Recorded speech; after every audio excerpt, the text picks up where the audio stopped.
Hey guys, welcome to the video on Chapter 12, Section 4. I have 3 goals for you guys today, and this is going to be a pretty long video, so I would recommend pausing it halfway through and working on some of the activities before you actually finish it up this time. I will putting in a pause point in the middle of the video showing you where I think this should take place. But that being said, let's go ahead and go over my goals. So I got 3 goals for you guys today. I want you guys to explain how genes are regulated. Secondly, I want you guys to be able to give an example of how genes are regulated. And third, I want you guys to explain how mutations can cause changes in proteins. Now, first off today, guys, I want you guys to try to answer this question right here in your Cornell notes. Don't worry, there's not a right answer to it, so go ahead and pause the video, take a chance to answer this question in your Cornell notes, and when you're done, go ahead and come back to the video. Okay, so like I said, you don't have to have an answer for sure, but I want you guys to think about it. Why does your hand and foot look different even though they have the exact same DNA? It should be an odd question for you because you have the same DNA in every cell in your body, but your body looks different. Somehow the same DNA causes different results in different parts of your body. That's a really interesting question. We have to figure out why it's going on. And today you're going to find out the basics of how this works. So first off, guys, gene regulation. Now this time around, guys, I went ahead and underlined all of the key terms so you could get a better idea of what the key ideas for this chapter are in my PowerPoint, and they're easier to see where they are as well. But gene regulation is the ability of an organism to turn on and off certain genes. Basically, it's the ability of an organism to choose what is transcribed, or in this case, what mRNA is created. The main component of gene regulation is called an operon. And an operon is basically just a section of the DNA that is the component of the gene regulation. Now I'm going to break this down here in a little bit. So an operon, it's basically a section of DNA that contains the genes necessary to create a protein.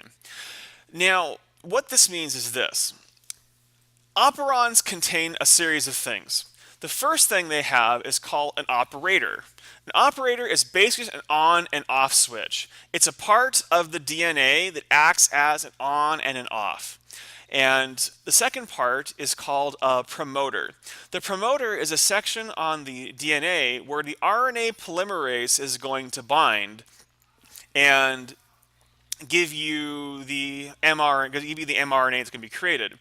Secondly, there's a regulatory gene, and this is a section that makes the genes that turn the operator on and off. So you're probably thinking, okay, what's the difference between the regulatory gene and the operator? Well, the thing about it is that the regulatory gene literally is a gene that makes a protein that turns the operator on and off. I have a picture on the next slide that will do a better job of explaining this in a visual way, and I'm hoping that makes some sense. And finally, there's the actual gene itself. This is the gene that actually codes for the protein itself. So if you want to make a protein, let's just say you want to make a protein called protein A. If you want to make a protein called protein A, there's going to be a series of genes that go with that. There's going to be an area called an operator that's going to turn the gene for A on and off. There's going to be a promoter where the RNA polymerase is going to bind to for this gene. There's going to be a gene before it, which we'll call this, how about A sub R. This will be the regulatory gene that's able to turn the gene on and off. And then there's the actual gene DNA for it. Let's see this visually because it's probably pretty confusing. This here, guys, is a good example of an operon. What happens is this. This here is the regulatory region right here. The regulatory region is basically a section of DNA. This makes a protein. So this right here is a protein that has been made by this small gene. What then happens is that this protein, as you can see from the diagram, then goes to the operator and binds to the operator. Now in this case, with the operator is now blocking the promoter, which is the part the RNA polymerase would bind to. Because of that, As you can see, the RNA polymerase can't keep going down the route, and that means that this gene cannot be made. So essentially what happens is that when this repressor is on the operator, it turns the gene off. When this thing is not on here, so this one was not here, that means the gene is turned on. This part right here is the actual protein that you need. It's the actual gene that makes the protein that you want. So as you see, guys, there are 4 sections to this DNA. There's a repressor section that makes a protein. There is a promoter that the mRNA binds to. There is an operator that the repressor binds to. And then there is the actual structural part that makes the actual protein. And that's how gene regulation takes place in a very basic way. So with that in mind, let's take a couple examples of protein regulation in organisms. Let's start with the prokaryote. Now remember, guys, a prokaryote is like a bacteria. So it's like those little bacterial cells you've seen before in some places. And what happens with these things is that they have a couple of genes that are regulated through these types of Operon systems. One of these is called the TRP operon. The TRP operon is a gene that is turned off when there is not a chemical called tryptophan present. So what that means is if we look down here at the chart, right here there's a repressor gene. The repressor gene is making a repressor right here, and this repressor is inactive. It's not being used. And as a result, the RNA polymerase is able to actually make this gene for tryptophan. However, if a chemical known as tryptophan is present in the cell, the tryptophan binds to the repressor. That causes the repressor to bind to this section of the DNA. Remember, this is called the operator. And the operator then blocks the RNA polymerase from actually making the gene. And that's how an operon works, is an operon can turn on and off genes. So basically here, guys, this is an example of what's called a repressor gene. A repressor gene means that the gene is always being used unless something is present that turns it off. In this case, that something is tryptophan for the tryptophan example, but it could be anything.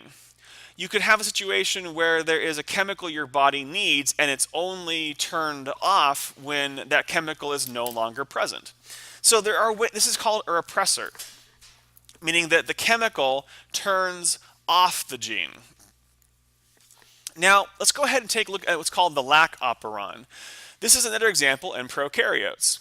What happens here is that when lactose is present, and lactose is something you will find in milk and in other chemicals if you're curious about that, whenever lactose is present, the gene is turned off. It's turned on. So right here, what happens is you have the lac operon, you have the repressor gene, makes the repressor, but the repressor is active even without lactose. So the repressor comes in, it binds to the promoter, and that prevents the enzyme here from being created. Now, if lactose is present, what happens is that lactose binds to the repressor and prevents the repressor from actually stopping the RNA polymerase. This is basically the opposite type. This is called an inducible operon. What this means is that the operon is usually off unless the chemical it wants is present. Those are 2 examples, guys, of how operons work. And these are only operons you will see in prokaryotes. Now, let's go ahead and go into eukaryote gene regulation. Now, eukaryotes are insanely complicated. They use molecules we call transcription factors. These are molecules that can turn genes on and off, and they can also make them go faster or slower. That's something that can't happen here in prokaryotes. Prokaryotes don't have the ability to control speed. They can only control if a gene's on or if a gene's off. A eukaryote has the ability to control how many proteins are being made. So, transcription factors let them do that. So, if you are a eukaryote like you have molecules in your body that can make these things go faster and slower. They can also, yeah, I already covered that part. Don't need to talk about it again. There are a bunch of transcription factors, guys. There are hundreds of them. So luckily for you guys, and luckily for me, because I don't know them all, we're only going to be covering a few of them in this class. We are only going to be covering one, and that'll keep your guys' lives easy, and it'll give you guys an example of what these transcription factors are like. So, a good example of a transcription factor in humans is what's called RNA interference. And sometimes you will see this also put as RNAi. So if you ever see RNAi, it's talking about RNA interference. And this is when RNA binds to mRNA and prevents it from being used. So if you see right here, here's your mRNA right here. Here is the RNAi, the RNA interferer. You see how it basically binds to the mRNA? So that's going to block it. That's going to prevent the mRNA from being used. And as a result, it's either going to slow down or turn off transcription altogether. That's a good example of a transcription factor for humans that you might see. Okay guys, here's your pause point. I've covered everything you need to know about gene regulation and all the basics. If you want to pause the video now and work on the activities for that, go ahead and do that. If you feel like you want to just go ahead and finish the video up, feel free. The rest of this video will focus on mutations. Okay, so mutations, guys. Mutations are just permanent changes in the cell's DNA. So there are a couple of types of mutations. I'm only going to cover a few of them here, but there's a lot more than this we would cover if we were in more of an advanced biology class.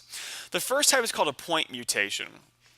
That is a change in one of the bases. For example, if you had an A in your DNA and that A becomes a G, that's a point mutation.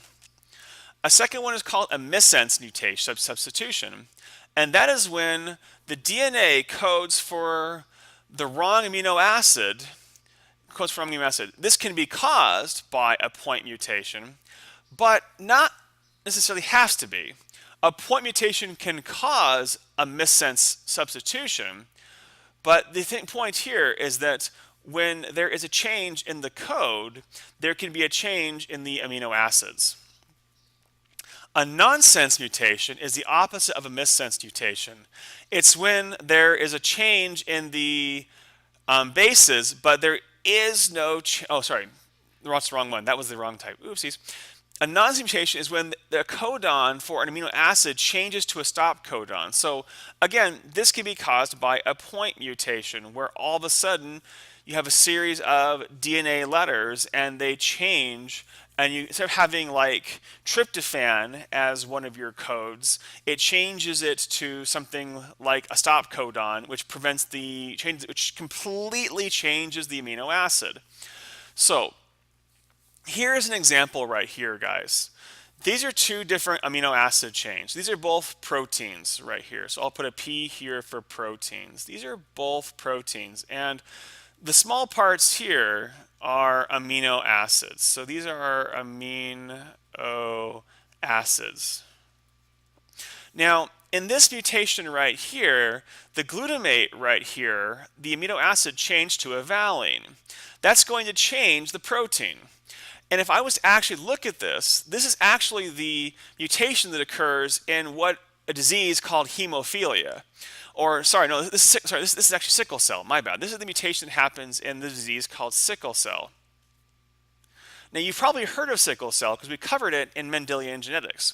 So in Mendelian genetics, literally all that happens if to give you sickle cell disease is that your glutamate turns into a valine. That's it. That's the only thing that happens. Now, you might be wondering, okay, why does that matter? How is that going to affect things? Well, this right here is a rough picture of what this would look like. This is a protein right here. I'll put a PRO for protein. This here is also a protein. This here is the normal one. This here is the broken one. Now be curious if you can spot the difference. That one change in amino acids changed this protein here. And if you look carefully, that change happens right here. I think I might end up covering color for that because I don't think you guys can see yellow, red on red. So that change happens right here. You see how in the normal protein, right here, there's a bond that goes between this section right here. However, here, that bond is broken. So just by changing that one amino acid, you basically break a bond that keeps the protein together. It seems like a very small thing, but that one small change destroys this protein and gives you the disease sickle cell. Obviously, it's a bad thing. So I'm going to give you guys some sample problems to work with this. So here is a strand of mRNA, and this here is normal. This is my normal strand of mRNA. So I'll take a little thing here and put normal strand of mRNA. It gives me the amino acids methylene, phenolphthalein, and lysine. Now, here I've made a change. So let's take a quick look at it. So AUG, okay, well that's normal. We have UUU, so let's break this into 3 parts. So here we have our 3 proteins. This is the meth, this is the phenolphthalein, this is the lysine, and here is the stop. Here, let's see what happened. Okay, well the AUG, okay, well that's the same. Here we have UUC, it looks like the U here changed to a C down here. So the change happened right here. So I'll put a star there. Let's keep on looking though. Let's make sure nothing else different. Here we have AAG. Okay, AAG, that's normal. And here we have UAA. Okay, so the only change happened right here, which was UUC. So you might ask the question, okay, so there was a mutation. The U changed into a C. So my mutation changed my mRNA. So we should ask the question, what amino acids is this new strand of mRNA going to give me? It's the exact same thing. If you look at the chart of amino acids, UUC and UUU are the exact same. They code for the exact same amino acid. So this here, guys, would be called a silent mutation. It's one where there's no change in the amino acids. We go back to our first example back here. That would mean that, sorry, it's actually one I didn't show you back here. It's meaning that it's been a point mutation, but it's called a silent mutation because nothing actually changed in the process. The amino acid stayed the same even though the base here changed. How about this one right here? Well, let's take a quick look. Here, again, we have AUG. Okay, well, it's the same up here, so we're good. Here we have UAU. Oh, okay, so here the U changed to an A. Okay, and here AAG. Okay, AAG, that's normal. And here is UAA, UAA. Okay, the same. So what happens here? Well, let's take a quick look. If I was to run this through, I would get methylphthalein, tyrosine, and lysine. This change caused me a change in the amino acids. I now have a brand new amino acid here. Beforehand it was phenolphthalein and now it's tyrosine. This type of mutation is called a missense mutation, and it's one of the ones I mentioned beforehand because it actually changes the amino acid. And guys, it's probably important that I actually underline this key term back here, this term silent mutation, because it is an important idea to understand that you can actually have a mutation take place that doesn't actually change your protein. And that's just something to look at. Understand that mutations are not always bad. Sometimes mutations can occur that don't even affect you at all. Okay, so what causes mutations? Mutations are caused by chemicals we call mutagens, and I should have underlined this, so I'll make sure I do that right now. A mutagen is a chemical that can cause mutations. Now, carcinogens, if you remember from way back when about the things that can cause cancer, well, cancer is caused by mutations. And carcinogens are mutagens. So if you remember from the key terms we had back in the earlier chapters in genetics, you're going to remember this key idea right here. And now you're seeing what makes carcinogens carcinogens. Carcinogens cause mutations. Mutations cause cancer. I hope you guys now see the connection between how a carcinogen like smoking can actually lead to cancer in the long term is because the smoking causes mutations like this back here. Now, as you can see, you can have mutations that don't hurt you.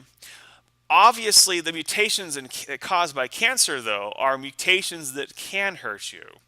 And what happens is when you smoke a carcinogen, when you take in a carcinogen, what happens is it increases the number of mutations your body has, which increases your chances of cancer. I hope that makes sense. If not, feel free to ask me and I'll give you some more support on that. Okay, secondly, guys, you have radiation. Radiation is also a mutagen, and it's sort of technically a carcinogen as well.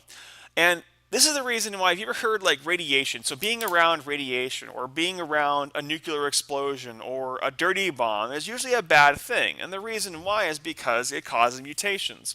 So if you were to say to go move to Japan, to the Tohoku region right now, if you were to go move there where there's a lot more radiation now thanks to the Fukushima disaster, you would have an increased probability of cancer because radiation causes mutations, which causes cancer.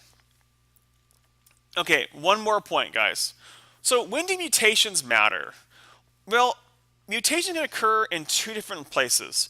They can happen in your body cells and in your sex cells, your gametes. If a mutation occurs in your body cells, it causes cancer. One of the most common mutations that causes cancer in a gene we call P53. If you have a mutation in this gene right here, your chance of cancer skyrockets. So you don't want this gene breaking down. It's really a bad thing to do. And as you're going to learn in chapter 13, some scientists are actually trying to find a way to fix this gene using technology to attempt to stop cancer. Because if you can fix this gene, you can prevent cancer, as they're learning in a lot of examples.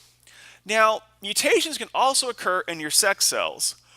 Now, these ones are actually can be a bigger problem, but can also be a good thing too. These are mutations that happen to your children. So if you have a mutation that occurs in a sperm cell or an egg cell, that mutation will be passed on to your children. And that's what causes diversity in organisms. If there is a mutation in a sex cell, that causes the babies to have that mutation because their sex cells will become the baby's body cells in the future. A good example of this is eye color. Blue eyes, like I have, was caused by a mutation that occurred thousands of years ago. That's the reason why you typically see people with blue eyes are only going to be in in certain areas, is because that's caused by a mutation. Mutations don't happen very often. All that means is that people who have blue eyes happen to be descended from people who were of similar descent, because at some point in time, a mutation occurred that turned brown eyes into blue eyes. Okay, guys, here's your review. Important thing to understand with this chapter, guys. Some of what I've covered here is not in your book. So your book is a good source this time, but some of the thing is not. So a lot of the ideas behind here, like the types of mutations you can get, that's not covered in the book. So you're going to want to make sure that you write those down in your Cornell notes still, because I am still going to assess you guys those on your midterm exam and on your assessments. And that's it, guys. Thank you for watching the video. Hopefully you broke this up into two parts because it's a pretty long video to watch. If not, thank you for sticking through to the end, and I hope you found this video informative and educational. Talk to you guys later.